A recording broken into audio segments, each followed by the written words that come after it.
What if I told you that Pong, just a simple bouncing pixel on a black screen, would one day lead to billion-dollar esport arenas?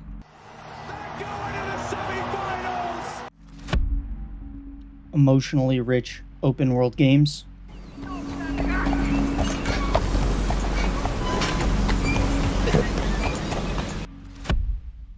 And an entire generation growing up inside virtual worlds.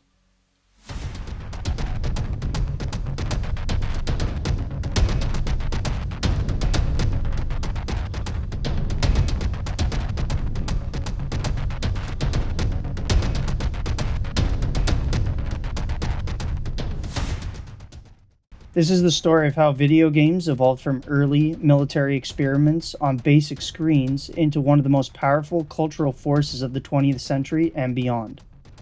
Along the way, we'll explore what made video games possible, the social changes, the technological breakthroughs, and the cultural shifts.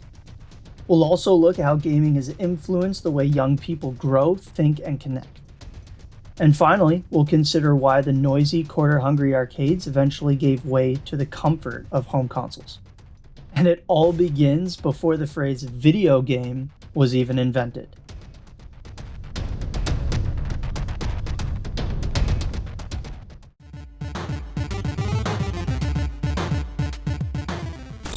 Before game studios or home consoles, there were Cold War computers and radar systems. Back in the 40s and 50s, government-funded computing projects led to the creation of large, programmable machines, and those machines eventually became playgrounds for experimentation. One of the earliest interactive electronic games was the cathode ray tube amusement device. That is a mouthful, I hope I'm saying it right, patented in 1947. It simulated missile fire on a screen, not for fun, but as a demonstration of displaying technology. Fast forward to 1962, a group of MIT students programmed a game called Space War. This was a game where two players controlled ships orbiting a star and tried to shoot at each other.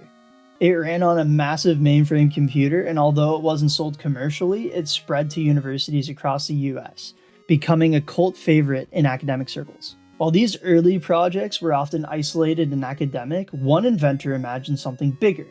According to the Smithsonian Institute, Ralph Baer, really hope I'm pronouncing his name correctly, an engineer working with Sanders Associates, envisioned a video game console that could connect to a household television.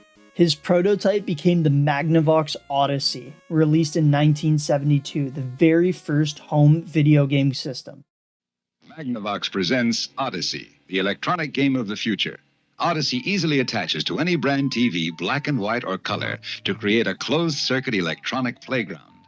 Odyssey gives you all the exciting action of hockey and 11 other challenging play and learning games for the entire family.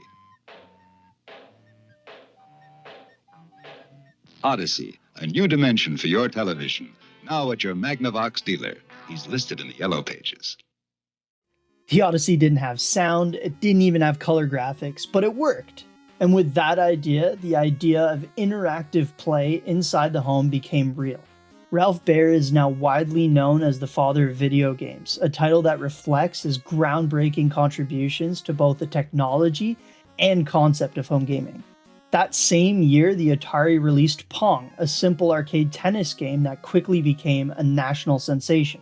With lines forming at arcade machines in bars, Pong proved there was a public demand for video games as entertainment. So you might ask, what made all this possible?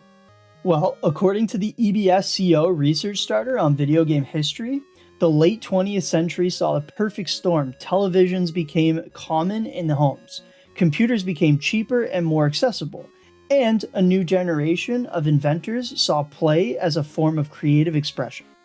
Video games were no longer experiments, they were becoming a product and a cultural force. But as the next decade would show, the real explosion was only truly beginning.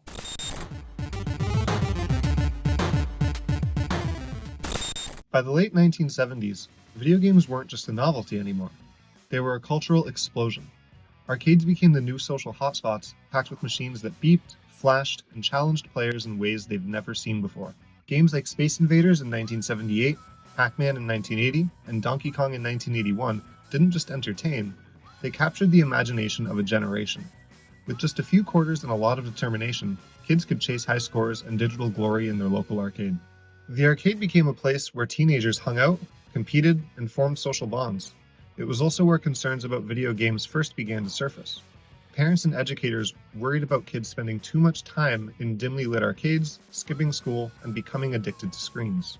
These concerns mark the beginning of public awareness around gaming's potential psychological influence, especially on the youth.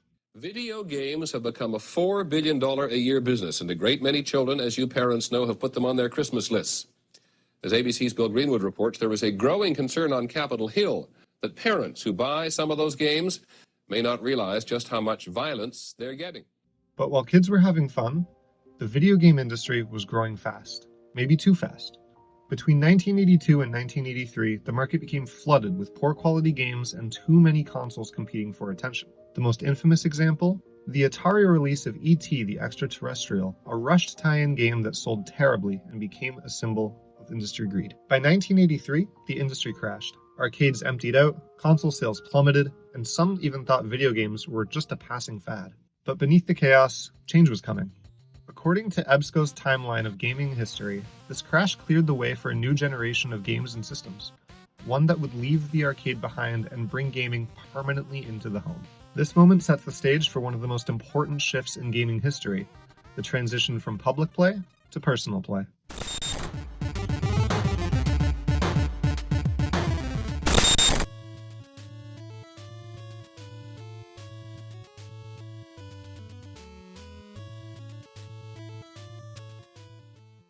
After the game crash of 1983, the future of gaming looked uncertain.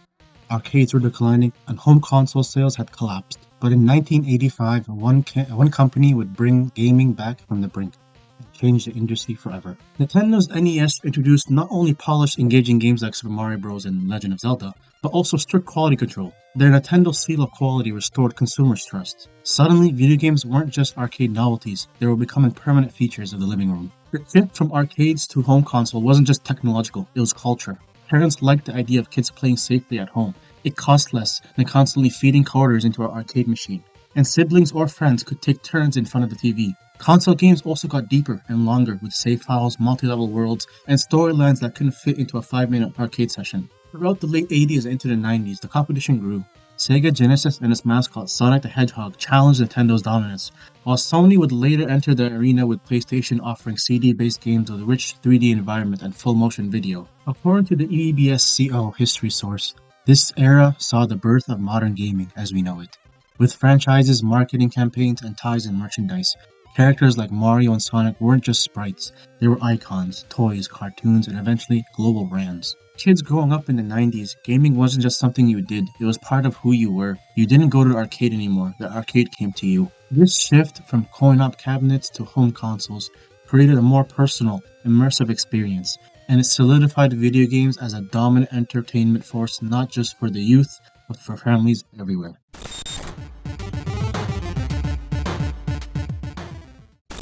By the late 1990s, gaming had evolved from blocky sprites to immersive 3D worlds. Consoles like the Nintendo 64, PlayStation 2, and Xbox introduced an entirely new kind of gameplay.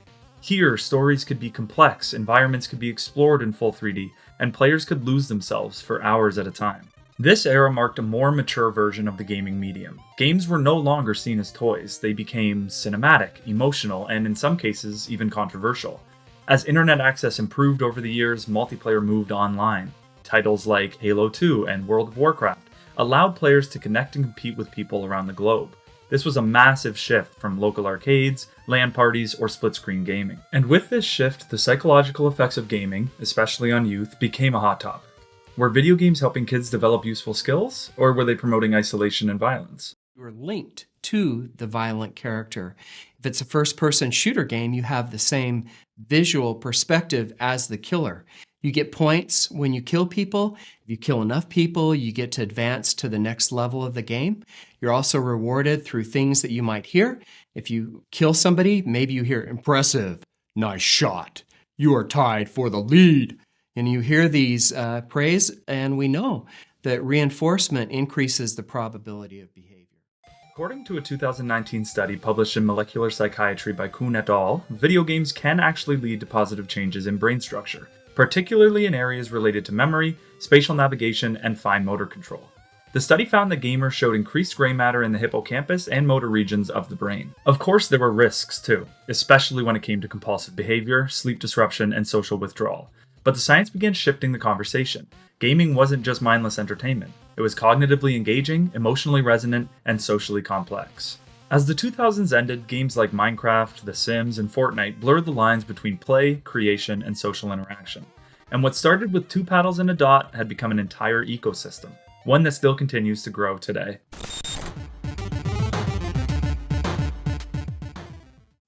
From blinking lights in government labs to quarter-powered arcades to console wars of the 90s, video games have always reflected the world around them. We've seen how technological innovation, shifting social norms, and cultural curiosity gave birth to a brand new medium.